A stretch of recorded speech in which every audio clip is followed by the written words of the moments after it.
Welcome back. Would Pyongyang really risk the collapse of its agreement with Washington for the sake of providing Syria with nuclear equipment, or even for the safekeeping of some of its nuclear components in Syria for no apparent reason?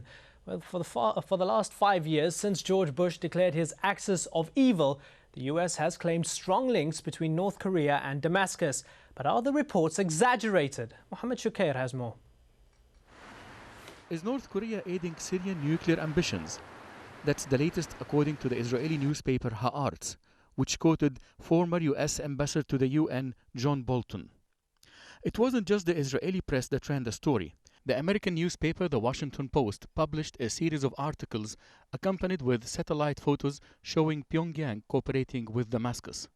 The source of the report, US intelligence. According to the report, Iraqi scientists who fled after the war in Iraq have offered their expertise to Damascus. But Syria has dismissed the reports as part of Washington's attempts to paint the country in a negative light. A year ago, after North Korea allegedly detonated a nuclear device, US President George Bush expressed concern over the spread of North Korean nuclear technology to countries like Iran and Syria. The White House added Syria to the list of nuclear rogue countries. And the latest Israeli raid on Syria ignited a war of words between the two countries that could escalate. Allegations of Syrian nuclear technology being developed conjure up images of similar accusations once leveled by former US Secretary of State Colin Powell, who made the argument that Iraq possessed weapons of mass destruction. At the time, Powell used satellite images and other data gathered by the US intelligence that made the case for invasion beyond a doubt. But that intelligence and Powell's presentation proved to be false. The Iraq war has severely damaged the US credibility and opened the door for further criticism that suggests a possible US-Israeli campaign targeting Damascus. But if this is a pattern seen before in Iraq, are we about to witness a new war in the region? Well, joining us again are our guests from London, Sami Khayami, the Syrian ambassador to the UK, from Beirut, Kamil Wazni, a columnist and political analyst, and joining us now from Washington, D.C., Richard Miniter, senior fellow at the Hudson Institute. Mr. Miniter, was Israel's raid a dry run or dress rehearsal for an attack on Iran, or do you think it's a credible accusation against a Syrian and North Korean nuclear alliance? Well, actually, none of the above. It looks like any Israeli attack on Iran is very premature, and it's a real technical question whether the Israelis have the range in their jets, even with long-range fuel tanks, to successfully hit targets in Iran and get safely back to Israel. Obviously, there's no Arab nation in the region that is going to invite tired Israeli jets to land after bombing Iran. As for the attack in Syria, the Israelis are very strangely closed-mouthed. They're not saying what they hit or why they hit it. Usually the Israelis leak like crazy. You'll see all sorts of stories in the press speculating as to why something was done or revealing why something was done poorly. In this case, we've seen absolutely nothing in the Israeli press. The quote from John Bolton is no longer an ambassador and no longer briefed in on intelligence matters. He's just making an informed guess. We don't know whether the Israelis hit a Hezbollah arms depot, as they initially said, or a chemical weapons or atomic weapons facility, as some have speculated. There's just no information at all. Certainly the Syrians have not announced that this was there were any weapons of mass destruction there, and that would be in opposition to many of the Syrian statements that we've come out in the past. Most mysteriously, though, the Syrians have said they think the Israelis' response was, quote, worthy. Hard to know what that really means. Well, let's put that to the ambassador, Sami Khayami. Why do you think North Korea so fervently protested the Israeli strike on Syria? We spoke about former ambassador to the UN, US ambassador to the UN, John Bolton, saying that because North Korea called it illegal and a very dangerous provocation, that was very revealing. Ambassador Khayami, do you feel that it was revealing that there's some sort of North Korean-Syrian alliance? Well, in principle, North Korea is a good friend of Syria. Of course, there is no such alliance at all as far as nuclear weapons are concerned. There is no nuclear program in Syria. Everybody knows that. Syria is a signatory of the WMD Accord, Non-Proliferation Accord, and so I think this is only piling up of calumnies and slanders and lies.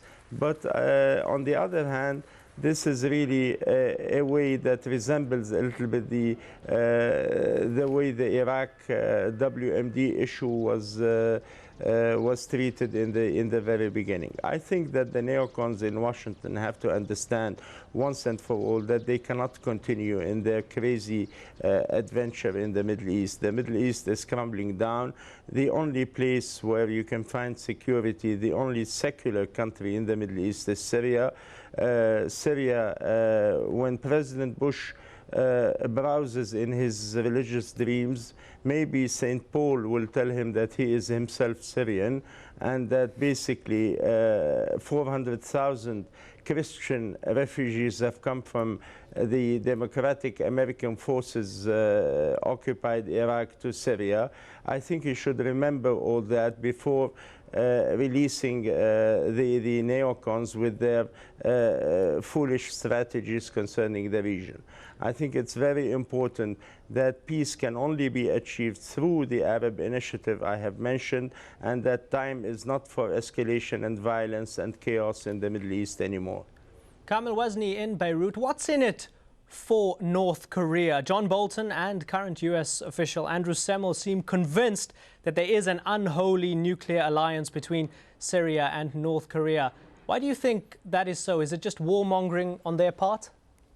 Well, we have to remember the history of John Bolton. He's a neocon. He's part of the alliance who planned the attack in Iraq, and he want to put a new Middle East. And he was, outrageous as an ambassador at the United Nations.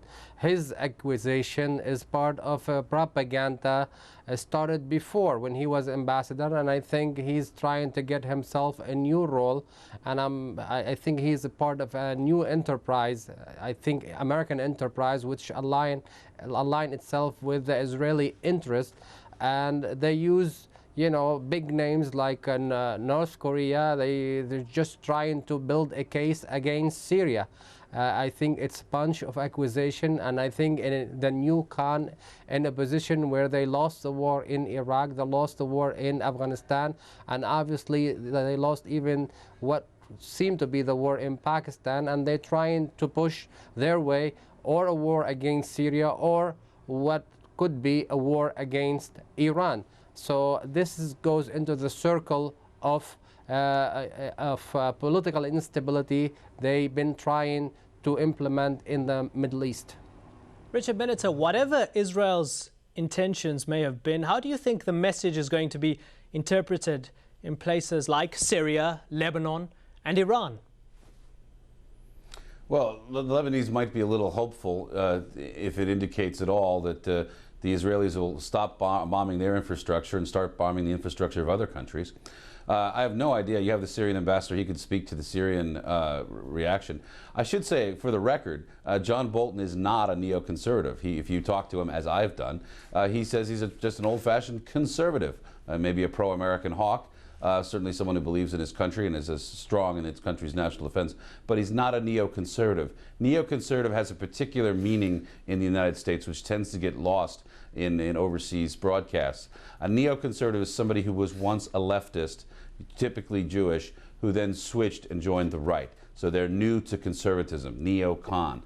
Mostly neocons, by the way, who I know well, are out of government now. There's virtually no one left in the Bush administration who's truly a neoconservative. The idea that the United States in the seventh year of the Bush presidency is hungry for war is patently ridiculous. However, there is evidence of North Korean involvement in Syria that is interesting, such as intercepted cell phone calls from Syria on North Korean phones back to North Korea. It's an unlikely place for North Koreans to go on holiday. Secondly, if they are going on holiday, they're wasting their government's money when so many people in North Korea are starving and desperate for food and shelter for the merrymakers to go to Syria on vacation. Sami Khayami, do you want to respond to that? Well, many North Koreans come to Syria not for vacation, but to work in projects, in economic projects that are implemented by North Korean firms. And there are South Korean firms also operating in Syria. So I guess it's only natural that these people phone home or come to Syria from time to time.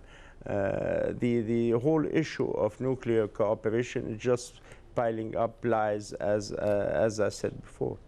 Kamil Wazni, do you think that the entire series of events, the true narrative of what happened when the Israelis did go into Syrian territory will eventually unravel, or do you think this will forever be shrouded in mystery?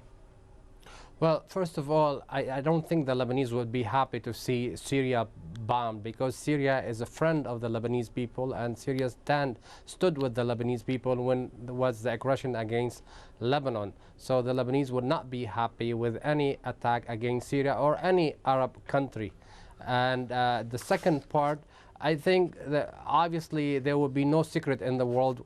Obviously things will be revealed, but I'm afraid that the articles that come out in the New York Times and the Washington Post and many propaganda like John Bolton and similar to them is gonna put Syria on notice and put it just trying to do a conspiracy against Syria.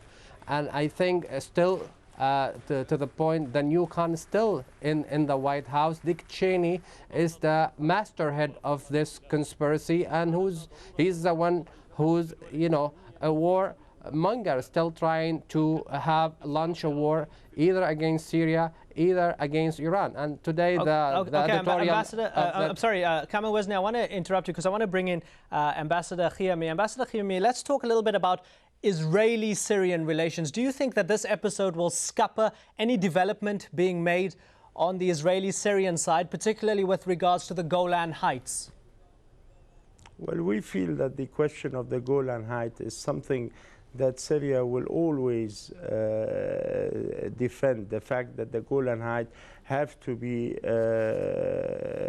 restored and Israelis have to withdraw from the Golan Heights. I think the international community has to understand that it can obtain no cooperation with Syria on any issue in the Middle East unless the Golan Heights negotiations really start. I think the Arab initiatives are there. Palestinians should come together. Palestinians, Lebanese, and Syrians should start negotiating under international supervision the withdrawal of Israeli troops. This is a must. The Golan Heights is not a trivial issue. We happen to be the only country, maybe with Lebanon, the only country in the world with occupied territory up till now. I think something should be done about it. Now, whether the climate of peace has been affected, of course, there is an escalation of towards confrontation that has been done by Israel. Israel has to prove that it cannot continue this way, and only for the good of its own future generations, because a war with Syria will be a 100 years war. They can count on that. All right, gentlemen, that's about as much time as we have on this program. In London, Sami Khiami, the Syrian ambassador to the UK. In Washington, D.C., Richard Miniter, senior fellow at the Hudson Institute.